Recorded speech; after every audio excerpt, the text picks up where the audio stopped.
here in this body, we're going to praise the Lord.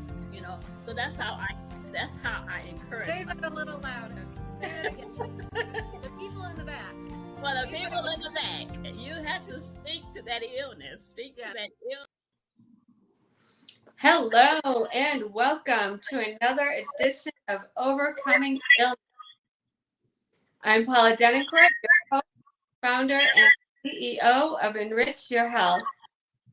I'm getting a little feedback. What is causing that feedback?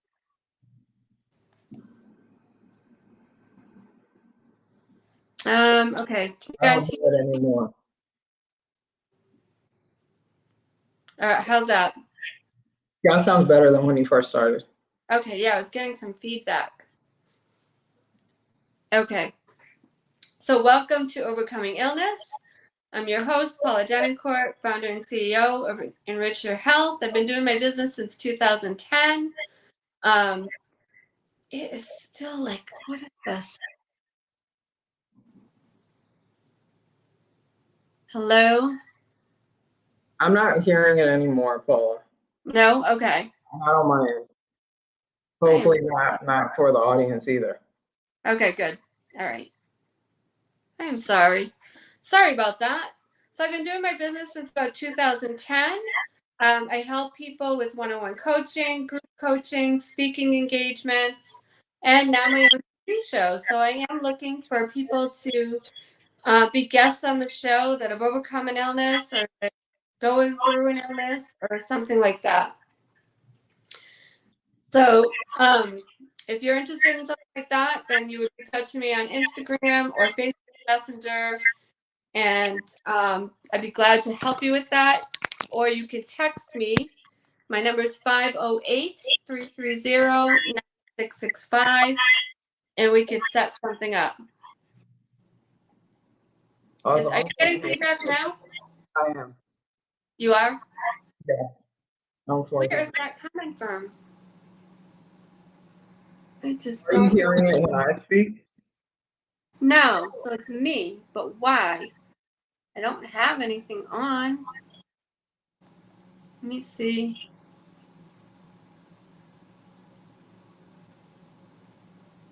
I don't think I do. Let me check.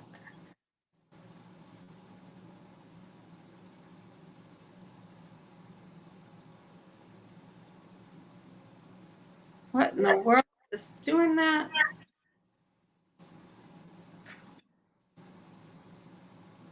No, I'm not on. Like, I just looked on my other device. I'm not on there. Yeah, it's not cutting out with every word, but after you say a few words, it cuts out a little slightly. So I'm not sure how that is for the audience. I can still understand what you're saying, but it's not 100% clear. It's very echoey. I'm just looking to see. Guess.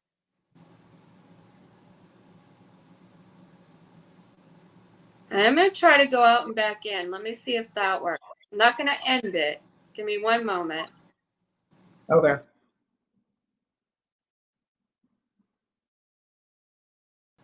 Hi, everyone. Okay, Paula's back. All right, how's that? It's still. Yeah, a little bit. I think it's still kind of doing it. Well, we're going to have to go with it because I don't know what's causing it. I have no idea. Okay. And hopefully if people are on, they want to comment about how we're sounding. Okay. I can kind of Well, anyway, looking for guests to be on the show, looking for people to partner with. So if you're a practitioner, doctor, lawyer, nurse, anything like that. Not lawyer. Where am I getting lawyer? That's because you're a lawyer. Yeah. Doctors, practitioners that deal in the health industry. You've got patients or clients that they're dealing with health problems, food allergies, food sensitivities. I suffered from multiple food allergies. So I can help with that. I can do customized recipes, or I have some recipes on my website, enrichyourhealth.com, and that's with a U-R. So I chose to do this show, Overcoming Illness, because people's stories need to get out. People have autoimmune issues, cancer, congestive heart failure, all different illnesses. And so their stories need to get out. We need to help them with their stories, help other people. So my friend tonight is our guest tonight. I hope I say her name right. I don't want to butcher it. Amicietta Duche Clark. Did I get that right? That's pretty close. Okay. So that's pretty close. I didn't see other. So we met a few years back through business, and when she told me the illness that she was dealing with, I was like, "What is that?" I've helped a lot of people with Lyme disease, autoimmune issues, but I had never heard of. I'm going to try to say it, myasthenia gravis. So let me tell you a little bit about Amicietta and her story, and then we'll get into her story. So Amicietta Duche Clark, Esquire, is a highly sought-after speaker and certified holistic health coach. She believes that everyone has the power to affect their health outcomes and shares this message with conviction based on her battle with myasthenia gravis. I think I can say it right. It's a rare autoimmune disease. She was diagnosed at the young age of 25. Amicietta underwent several conventional treatments while working 80 to 100 hour weeks as a corporate lawyer. Imagine she was working 80 to 100 hours. I did a little of that myself, working in a prison. Following her diagnosis following was a diagnosis of steroid osteoporosis. Amicietta reclaimed power over her health and has been symptom and medication free since 2011. Through her company, Clean Body Living, Amicietta helps high achievers with autoimmune disease and chronic illness shift their mindset to realize they own the power in their healing journey through awareness, body movement, clean eating, self-care, stress management, managing the healthcare system, and reducing environmental toxins. She is certified by the Institute of Integrative Nutrition, which I also went to, and is an alumni of Cornell University and Cornell Law School. Amicietta is that just says, I apologize. That just says she's a certified holistic health coach, owner and founder of Clean Body Living. Welcome, Amicietta. Thank you so much, Paula, for that wonderful introduction. And thank you for having me on the show. I'm looking forward to chatting with you and sharing my story of overcoming myasthenia gravis. Yeah, I'm looking forward to hearing your story and sharing your story. So tell us a little bit where you grew up, a little bit of your background, about your family, and then we'll go into some of the questions. Sure. So I'm originally from Liberia, West Africa. I grew up there until I was about 12, and then there was a civil war brewing, and my family and I had to escape the war in 24 hours, lost everything, but we're thankful that we escaped with our lives and did not have to witness any of the horrific acts that occurred. But we left Liberia, my mom, brother, and I went to Guinea, Conakry, Guinea, the neighboring country, for about a year while my dad was here. He's also a lawyer, so he was getting his master's in law here in the States. And then we moved a year later to New York, Queens, New York. So that's where I went to high school. Went to high school there, and that's still kind of my home within here in the United States, but now I'm in Maryland, outside of Washington, D.C.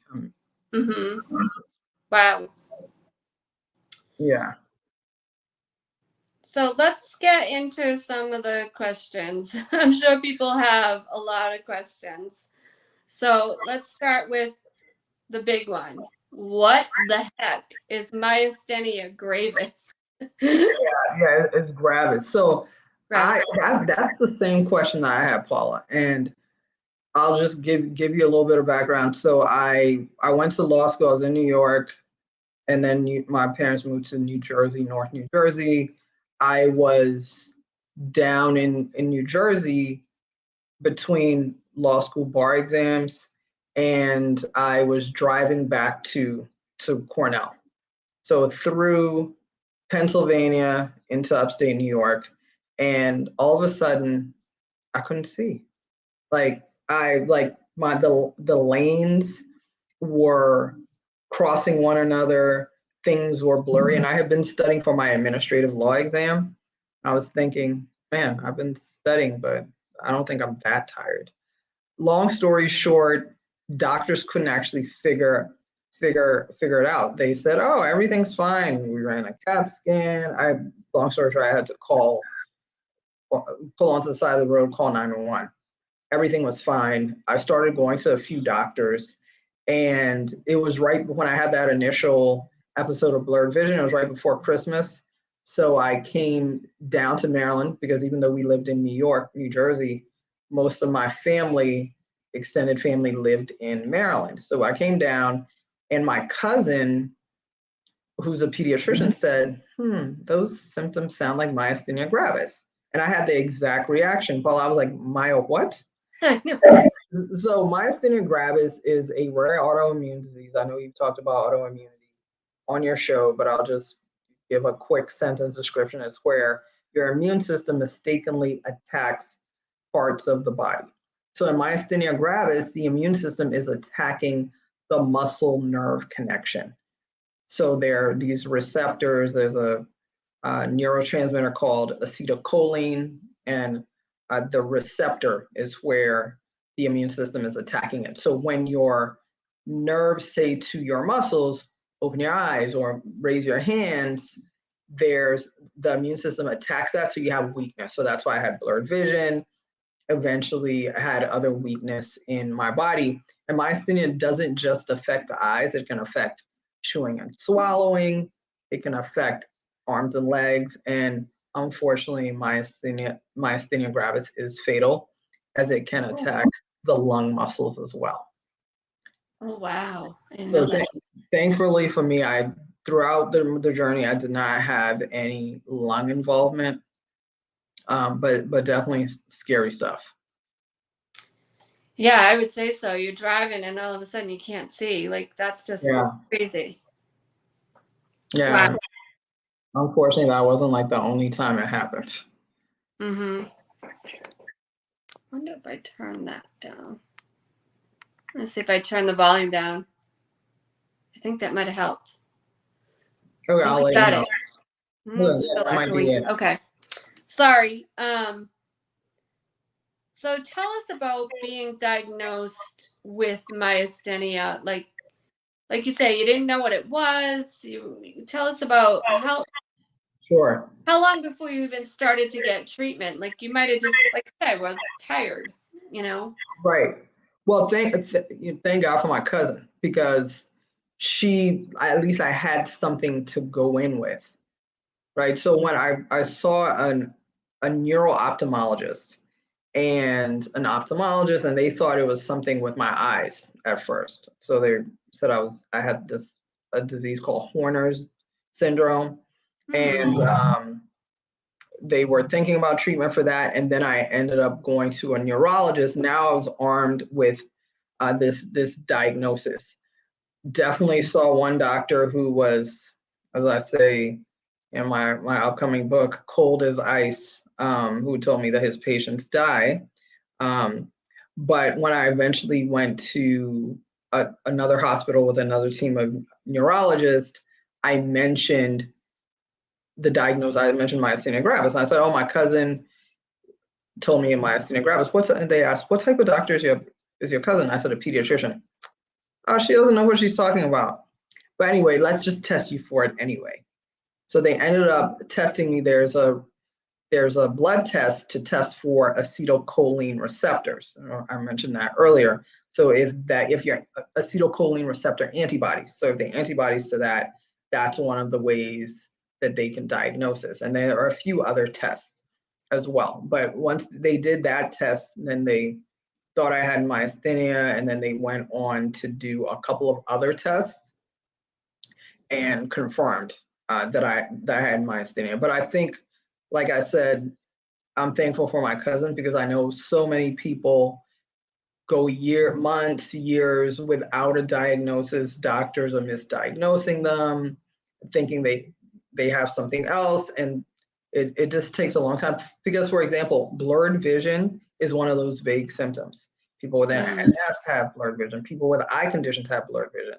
So to narrow it down to myasthenia gravis without sort of ruling out so many other things, I'm just, thankful that we were able to get to it quickly.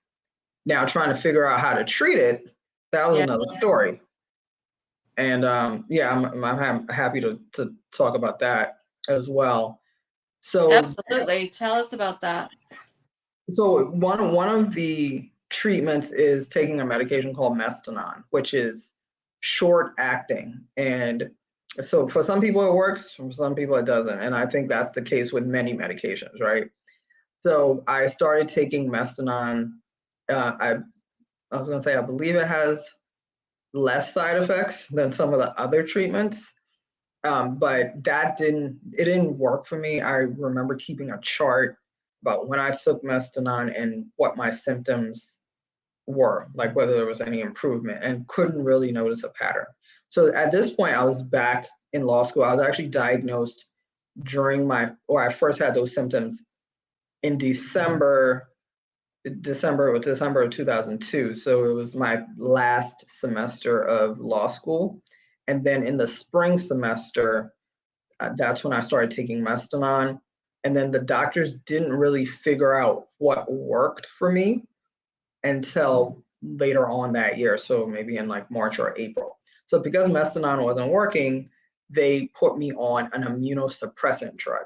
So because an autoimmune disease is where your immune system, myasthenia, the immune system is attacking the muscle nerve connection, one way to treat it conventionally is to weaken the immune system, suppress the immune system, so that your immune system doesn't attack the muscle nerve connection or whatever part of the body it's attacking if you have a different autoimmune disease.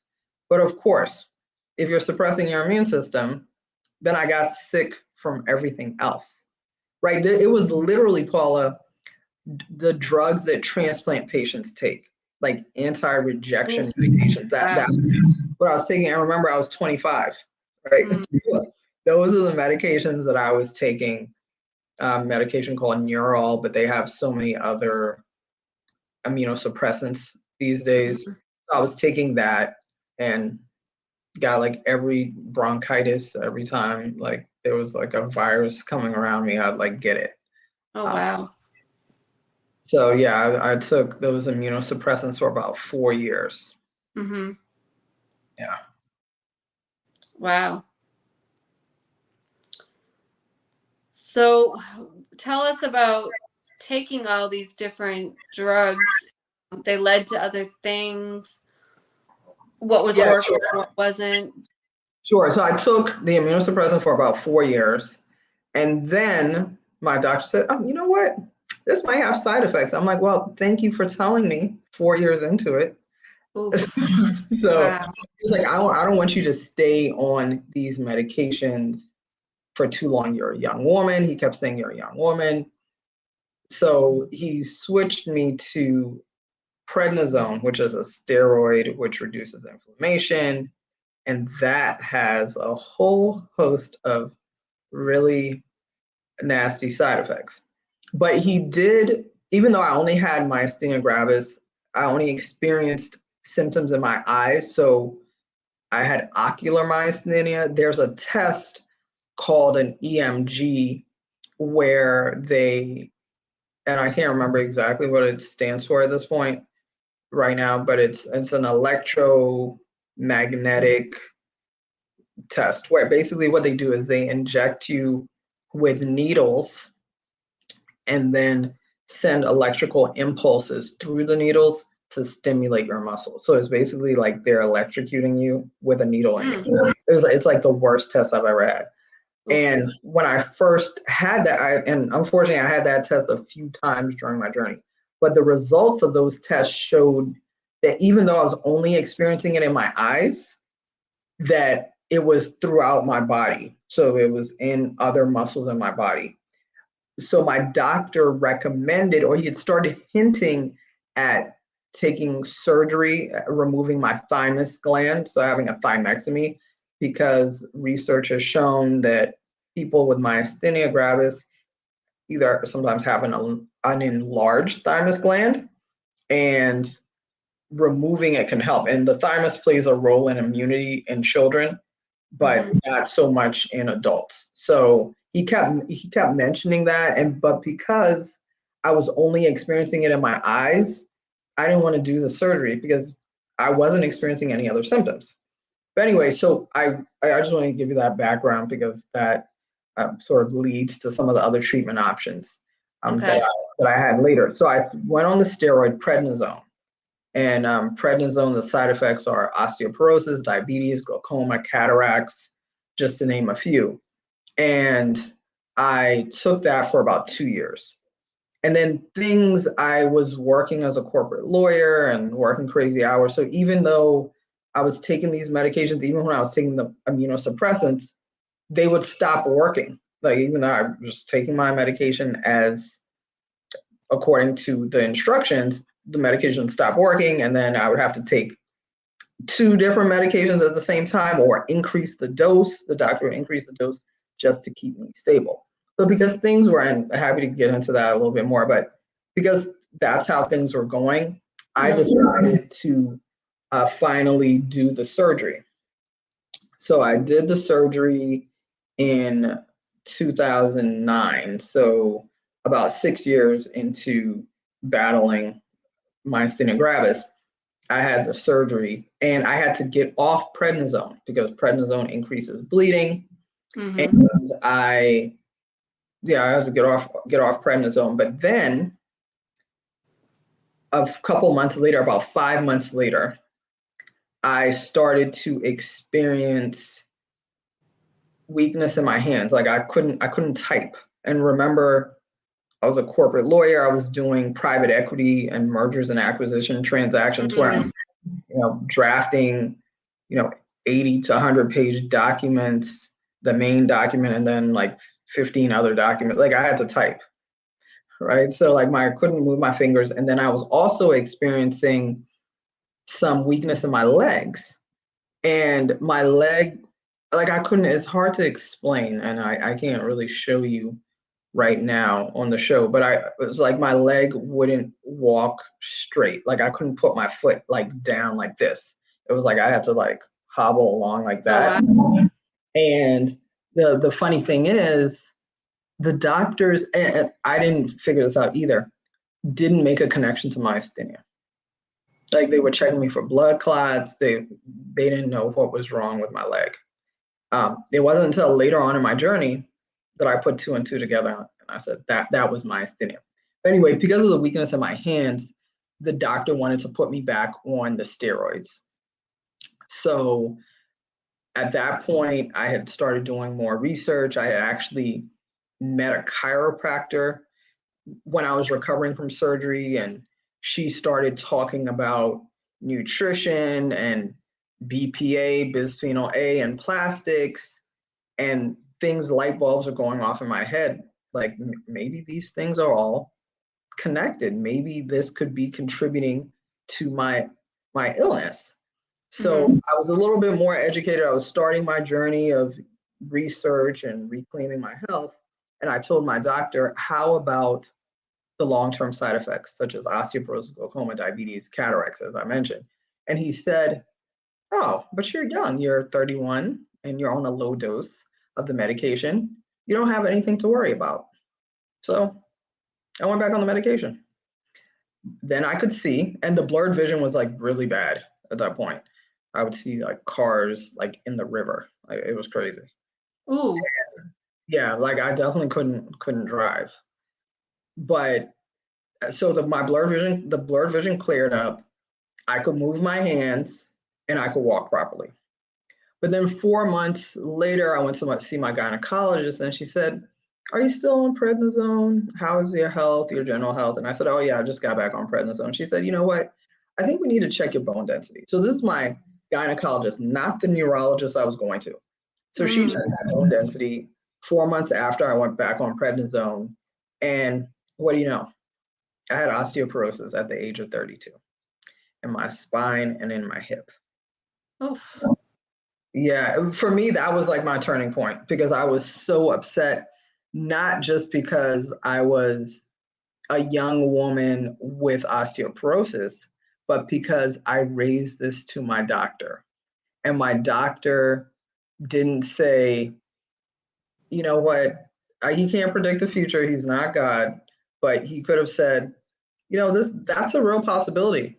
Let's see what we can do to protect against that. I can't make any guarantees, but let's take some calcium, take some vitamin D, do some weight bearing exercises, take some magnesium, you know, whatever other recommendations that would help my bone health. But he said, you're young and you're on a low dose. So that's really was the turning point in my healing journey. Wow, that's amazing. And just full disclosure here before I forget, none of this advice is medical advice, not meant to treat, heal, or cure any illness.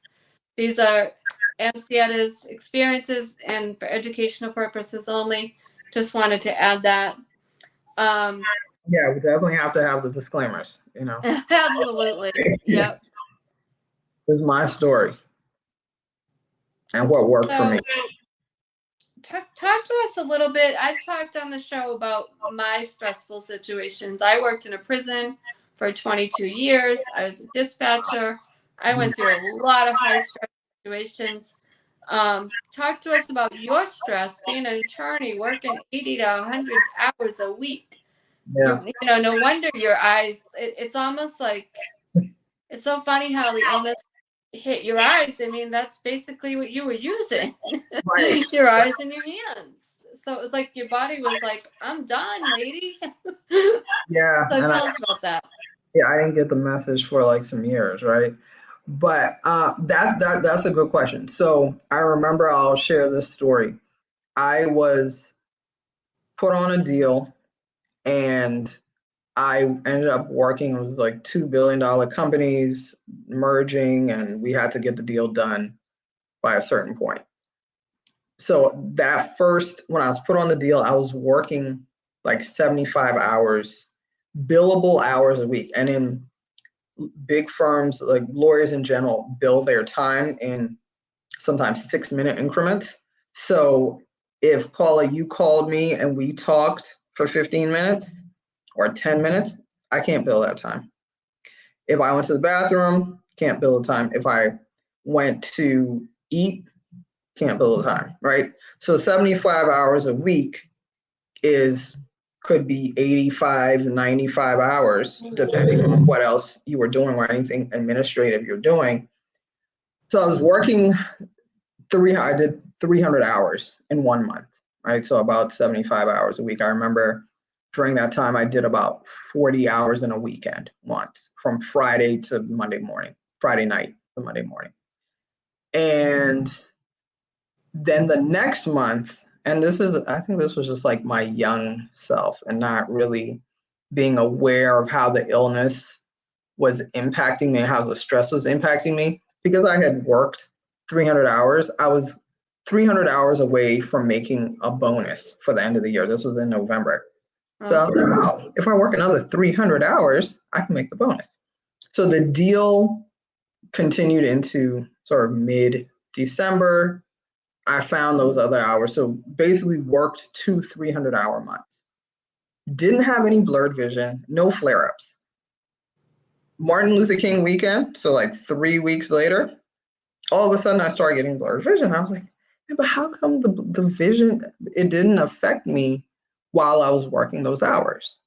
And I ended up going to my doctor, and my doctor said the same thing you said, pretty much. And he said, you know what, if I worked 2 300-hour months, I probably would have blurred vision. I don't even have myasthenia gravis, right? So, I mean, so the stress, it was bad. It affected my body in different ways. And then, as I was saying before, it made the medications not work. And one thing I tell my clients, say in speeches a lot of times, is you can't out-medicate your lifestyle. So like medications are not going to make up for the crazy lifestyle No. that you have. You can't just take a pill and say like, I'm going to work 100 hours and think the pill's going to work. Mm-hmm. Right. So like I definitely saw that. And it wasn't until I didn't come up with that phrase until, much later, not while I was working Right. those crazy hours. So it definitely like affected me. I also remember at one point having severe chest pain, not being able to breathe, and went to the ER only to find out that they said everything was okay. They were like, this is a panic attack. I didn't feel anxiety, but it was manifesting itself within my body, just the stress of working those hours. And it's not just those hours. I was also sometimes dealing with partners, bosses who were putting that pressure on you, yelling, cursing, all that stuff. And, there's just increases like your stress level. I even remember like my mom telling me to breathe. She was like, I'm Santa, just can you take 2 minutes and do some deep breathing? I'm like, Mom, I don't have time. Like I can't just stop and like breathe for 2 minutes. Can you imagine? Mm-hmm. No, I get it. My job was like that too. It was just go, go, go, go, go. I don't even know how I did it. Yeah, I honestly don't know how I did it either. Yep, like this chair I'm sitting in, I was literally in a chair like this, and I would roll from one side of the room to the other, to the teletype, over here, the phone over here, constantly back and forth, back and forth. Okay. Just and answering the radio was right here. It was insane. Wow. Insane. I don't know how I did it. So I totally get it. You just have like those blinders on, right? Like you're just not, and you're so busy, you don't have time to even reflect on what you're doing and the impact that it's having. Yeah. You don't know what a toll it's taking on your health until you're out of it. Right. I think. Yeah. I didn't know. Not real. I mean, as I got sick, for those of you who never watched me before, I got multiple food allergies. I worked in a prison for 22 years. I was a dispatcher. And, once I got sick, I had to get out of that job position. I didn't leave the jail, but I left that position. And that helped me tremendously to get out of that stressful job. Yeah. But once I got out of it, that's when I was like, how the heck did I do all that? Right. Right. I didn't know. Yeah, that's how I feel too. And that was like the osteoporosis diagnosis for me was like my turning point. And I ended up going to see a naturopathic doctor, changed my diet, started learning about environmental toxins, left that job, started engaging in self-care, started doing deep breathing and meditation. Right? Yeah. Yeah, you have to learn to let the stress not control you. There's got to be other ways. Like when you leave your job at the end of the day, what can you do? Like say on weekends, like for me, for example, I'm a health coach, but I'm still working a full-time job. So we have a pool here. So I went to the pool today and I sat by the pool with my neighbors and just relaxed a little bit. You've got to do something for yourself, whether it's go for a walk, or go do gardening, go to a movie. What you've got to do something to release that stress, or it's going to eat you alive. So something you enjoy. Something you enjoy. Exactly. You hit the nail on the head. Golfing, whatever it is. Right. Do something. Don't get consumed with your job. And if you need a mental health day, you need a mental health day. Don't be like me and be like, who's going to do my job? That's what I used to say. Who's going to do it? Nobody else can do my job. And they really couldn't. But of course, now they can. Somebody replaced me. But at the time, no, it wasn't anybody. But, that's their problem. You've got to take some time for you. Right. What I say now, and I remember now a good friend, but she was a more senior lawyer when I was a first year associate.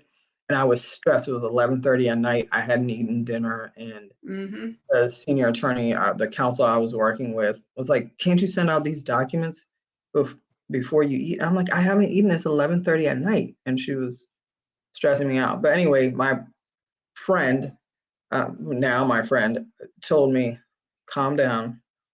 This is not search and rescue in Iraq, and we're not doing brain surgery. If you take 5 minutes to eat, no lives will be lost." So Mm-hmm.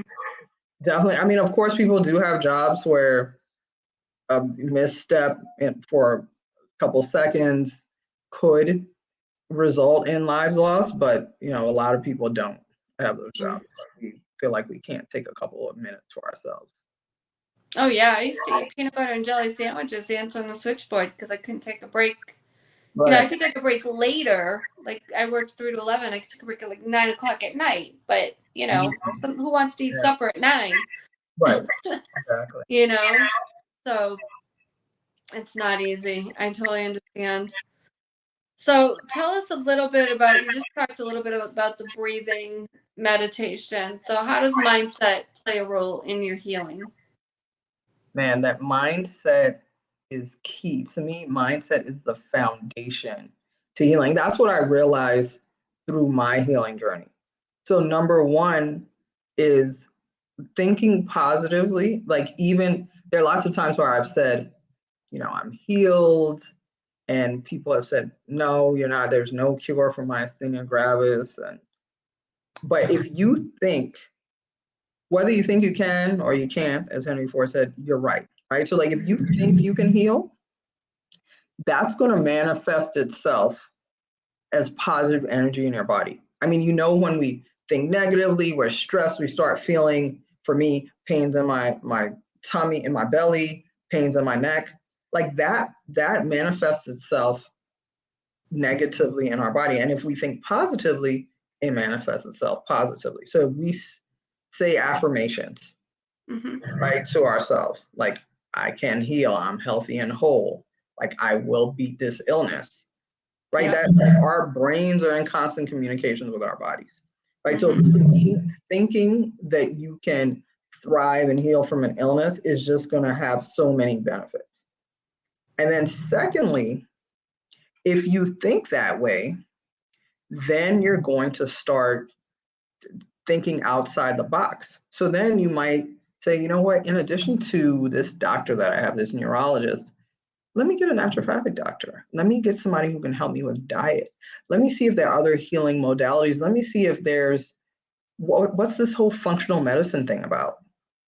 Then you're going to start opening yourself up to other things, right? And then another piece of mindset is knowing that the things that we do every day, like, this is something that I realized through my journey, is that the food I was eating, the stressful job or the non-stressful job, doing relaxation things to relax myself for stress management, all of those things are within my control, right? And that just empowers you. Like, so having that mindset, like, if you know that you can heal, and that, as I say, you own the power in your healing journey. Like, you decide whether you're going to have that doctor. You decide whether you're going to go to another doctor. You decide what you're putting in your mouth, right? You're deciding what you put on your body. So, like, to me, mindset is just key to healing. If you just think you're going to be down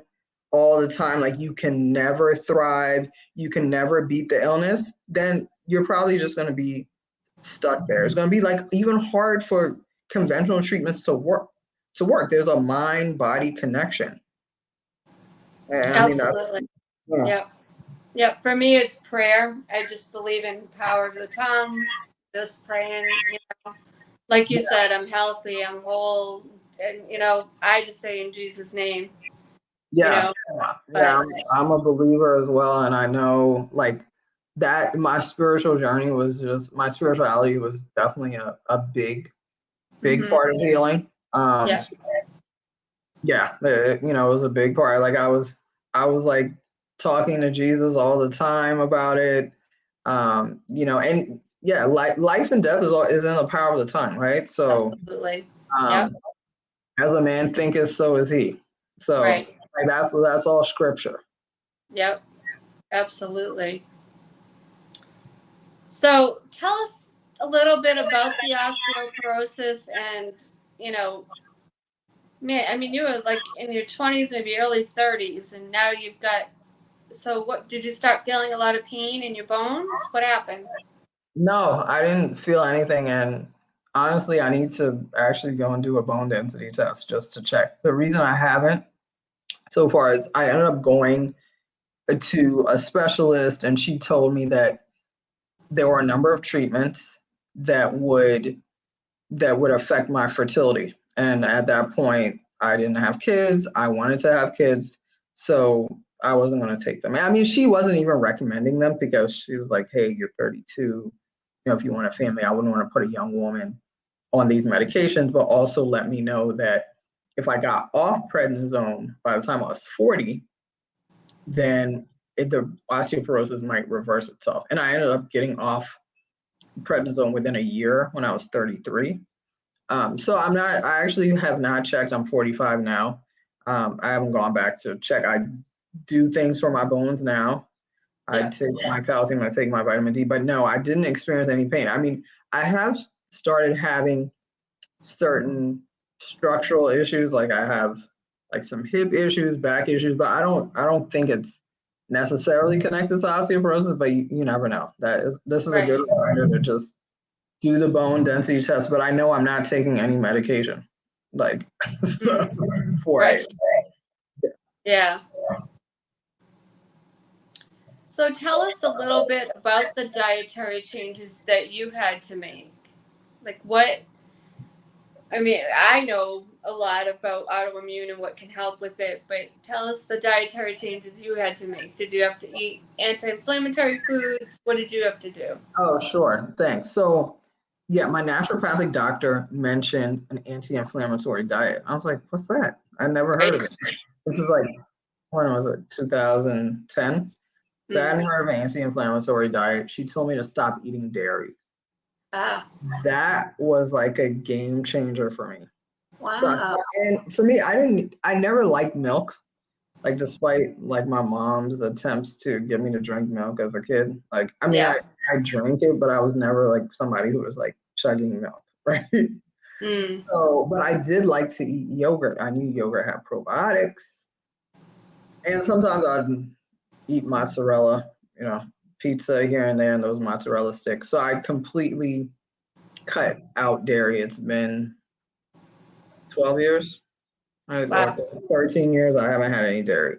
And then I started juicing. So I started eating a lot of anti-inflammatory foods. So I started eating the omega-3 fatty fish, like salmon, right? Yeah. And then I started eating a lot of increasing my vegetable intake, my green vegetable intake, eating more fruits and vegetables. I started juicing. I got a juicer and I was like, Yeah. I bought this book, Juicing for Life. And I started juicing every day.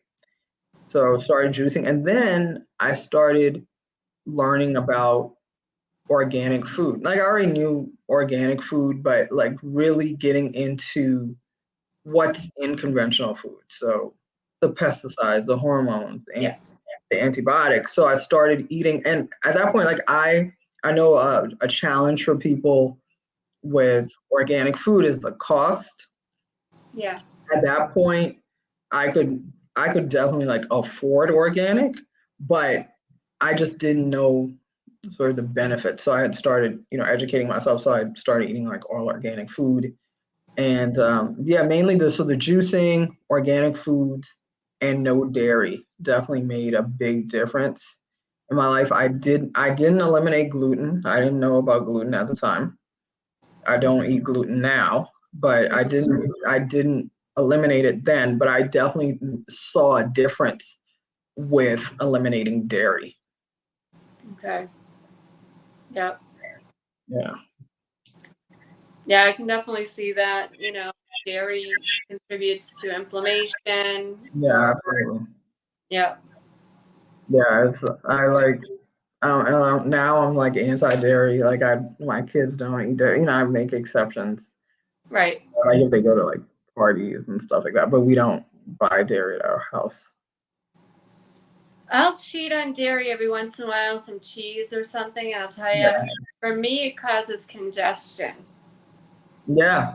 Mucus and inflammation, mucus in the body and inflammation. Yeah. And it's so funny because as long as you go without it, you would think, okay, you can have a little bit, I'll be fine. That comes right back. Paula, I'll share this. So it had been about 4 years with no blurred vision. Mm-hmm. 2015, my cousin got married in St. Martin, and we were out late and ordered pizza. I ate the pizza. What do you know? I got blurred vision. Like for From yeah, one pizza. yeah, Wow. yeah. I probably had a couple slices, but yeah, just from No, that. but I mean, just Yeah, just from pizza, that's it.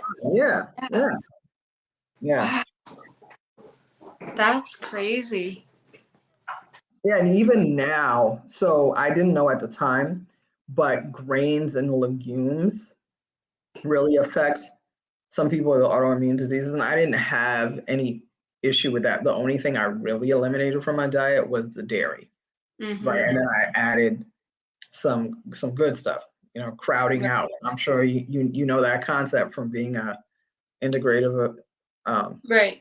Institute for Integrative Nutrition Yeah. alumna, right? So that was like the main thing. But then I learned later in my studies that grains and legumes affect people. So I went on a vegan diet Mm-hmm. I did the Daniel's fast, right, with my church. So, but I was eating a lot of beans, a lot of grains, and then my eyes started twitching like it used to when I had myasthenia. Mm. Like for me, I know like there's a certain diet, like I need to, stick with that diet. Right. Wow. Just a little bit can just send you over the edge. Yeah, sometimes. I say that all the time, like with autoimmune, I've seen people, especially with Lyme disease, like they'll have a glass of wine or they'll have a cookie or just that it's the sugar, just a little bit. It just makes them inflamed like that and they're in instant pain. I am so grateful. I have more of like an intolerance, if you will. So I can have a little bit of pizza or something. It just causes bloating for me. I don't digest it well, but I don't have like a lot of joint pain or any of that, thankfully. Right. So here's something else that, I think about obviously, but not everybody does. So one of the things I had to do when I started to realize I had these multiple food allergies, I had to be conscious of what I was putting on my skin. So I stopped using all perfumes and lotions and all of that stuff because that was going right in the bloodstream. We like absorb it. It comes right in. Yep. So tell us about, and then not to mention other toxins that you're breathing in, like you're cleaning with bleach and your whatever, the shampoo, the conditioner, the soaps, laundry detergent, all of that affects our hormones, our immune system, all of that. So tell us about environmental toxins and how they were an important part of your healing journey. Sure. So you hit the nail on the head. Like all of those things, they have toxins. Yeah. Right? They all have toxins. So I always say with my business, Clean Body Living, you need to be conscious about what you're putting on your body, like on your skin, like in your body, and like around your body. So including like in your mind, right? Your mindset, but around your body, that's the air you're breathing. That's like when we moved into our new house 2 years ago, we changed the floor. So I was like doing all this research about what type of flooring, like we did bamboo flooring, what type of adhesive, right? How much it was off gassing, right? Because all of those things do affect our health. And then there are environmental toxins in food. As I mentioned, I mentioned the pesticides and whatnot, but there are other toxins, like in fish, that there are toxins like all over the place. There are toxins in plastic. So what I did, the chiropractor that I mentioned, she was talking about BPA. Yeah. I hadn't heard of I was like, what is bisphenol A? And she mentioned it was an endocrine disruptor, it disrupts your hormonal system, linked to certain types of cancers. And that's when my light bulb went off and said, oh, but I wonder if it could be linked to autoimmunity as well. Mm-hmm. So I ended up I got rid of all my regular plastics and got BPA-free plastics, thinking I was doing something good, right? For like a couple of years, until I learned that companies who make BPA-free plastics is BPA-free, but they put in BPS and BPF, which are cousins of BPA, right? It's also an endocrine disruptor. So you want to eliminate all plastics, right? You want to get glass, stainless steel, ceramic, right? And then the same thing, body products. Oh, and one tip I'll give the audience is for body products and cleaning products, or just everything that you're consuming, including food. When you look at the front label of things, that is advertising, right? Because it will tell you it's BPA free, it's cholesterol free, it's gluten free, it's paraben free, which is a chemical that's in a lot of conventional body products, right? That helps hold them together. But when you read the back, you're like, oh, it's paraben free, but it has phthalates, which is another endocrine disruptor, and that's what shows up as fragrance.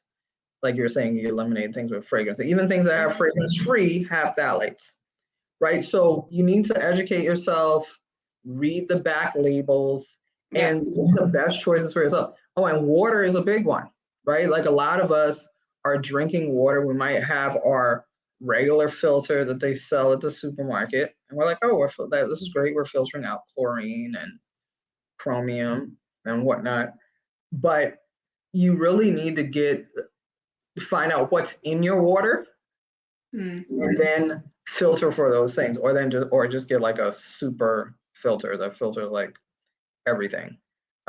Like I have one of those. I have a Berkey water filter, which filters even pharmaceuticals out. But those are all things that like they're environmental toxins in your water.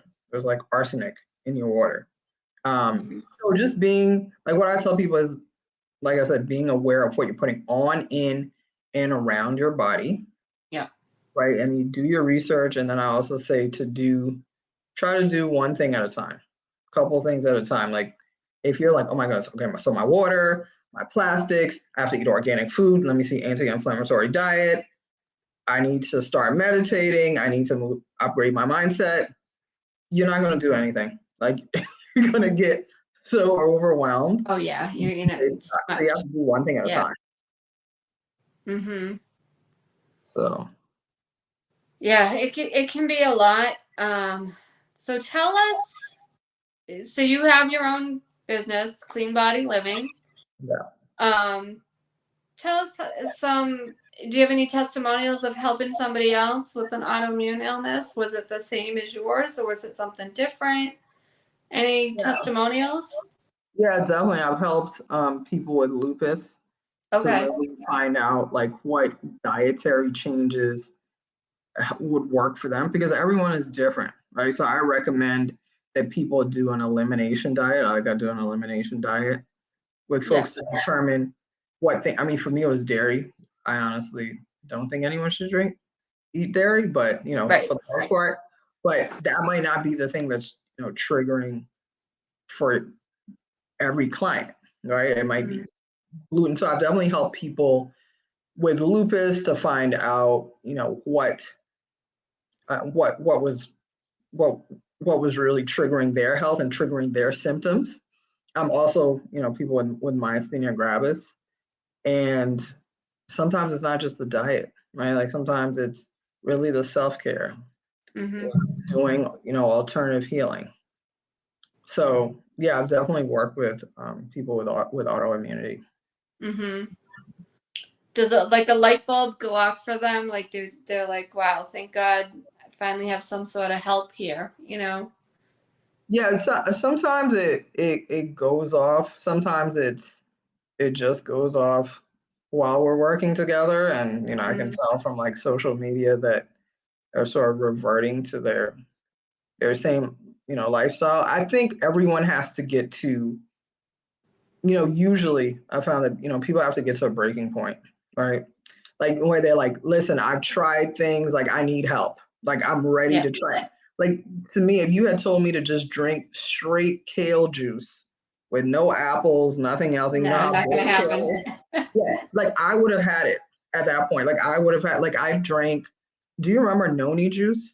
Yeah, I did. I drank that. Yeah, you drank noni juice. Like noni probably Terrible. wasn't. Yeah, I was about to say, it probably wasn't that bad, but I didn't think it was good at the time. But I was like, this, is touting health benefits. I'm gonna try noni juice. So that during Yeah. my journey, I tried noni juice. I didn't share this earlier. I tried acupuncture. I went to see a chiropractor. Like I tried like everything just to see what worked. And Yeah. that's what I also Me recommend too. for people, like try different modalities. And that's where like mindset comes in.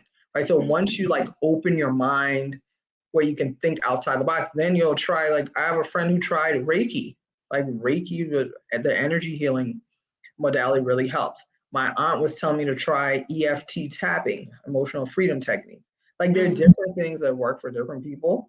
And you just have to shift that mindset, realize that you own the power in your healing journey and that the decisions you make every single day are making an impact. Yeah. And then you'll start making those different decisions. Right. Yeah, I think the two biggest things we talked about tonight were stress and diet. And if you can just start changing that even a little bit, a little at a time, it's so worth it. One of the things I see very common though, like with people with any kind of like gut issues, we'll just leave it at that. Yeah. Like I'm in a group, for gluten. It's gluten-free, gluten-free support. And one of the things I noticed in there, it's a lot of, and they're just trying to help each other, but all they keep doing is trading this for that instead of like taking care of the health. Do you know what I mean? Like, okay, I'm buying gluten-free cookies instead of the ones with gluten. I'm buying gluten-free cake instead of the ones with, you know what I mean? Like, instead of getting your health in check and getting your gut going the right way, it's all just, I found gluten-free pasta, or, I don't see a lot of health in there. It's all about the, Yeah, sort of like a quick fix. You quick can't, fix. that's not, Yeah. like a Yep. pill, because that's what like I see people doing as well. They're like, okay, I'll just take this one supplement, but then you keep the rest of your lifestyle. And so that's why I think like mindset is so important. Yep. Right. So I think a lot of people aren't ready to, I guess this is where I'm going with it.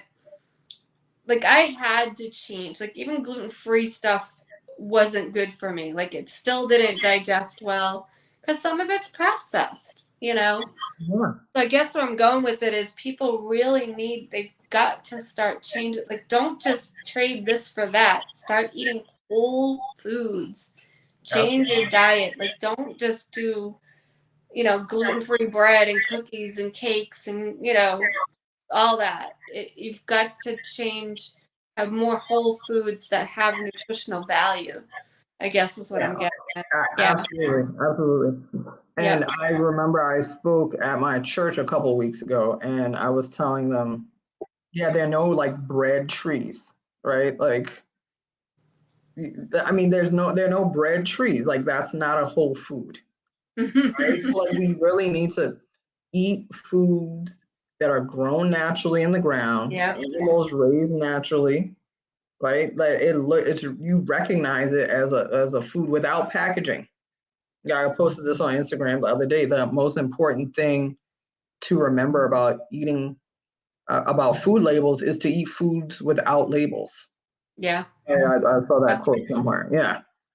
So we talked about that when I took my raw food class. Yep. If it's I forget what we said, something about if it's in a box and it's not a whole raw food. Something to that effect. Yeah. Yeah, absolutely.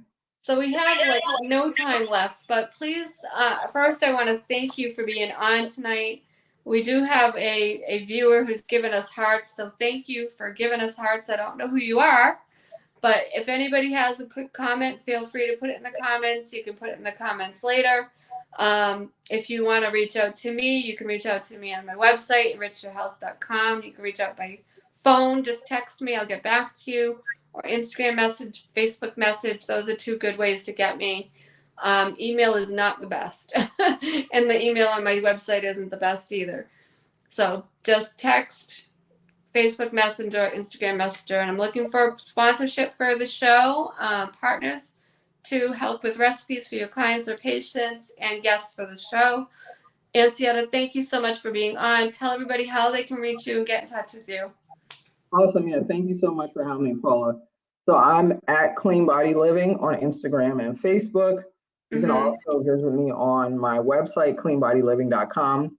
But Instagram message or Facebook message is a good way to reach me. You can also text me 443-963-9170. Okay. And one last thing, I know you mentioned it earlier. You didn't really mention it on the show. I know you're writing a book. So tell the people about the book. When's the book going to be ready? Awesome. It should be ready later this year. I don't know exactly the month. I'm in the process of writing it. And it's going to be about, it's a sharing my story and showing you how you can really own the power in your healing journey through mindset, like we talked about, food, support. Getting the right support is key. Finding the right doctors, making sure you do your own research. Lots of great juicy tips. So definitely follow me so you can get more information about when my book will be released. Awesome. Well, thank you so much. This has been a world of information, and I learned a lot, even, the second time being an interview with you. So thank you again. I hope somebody learned something. I hope this helped somebody. So we will see you again next Sunday, everybody. Thank you. Have a great week. Take care.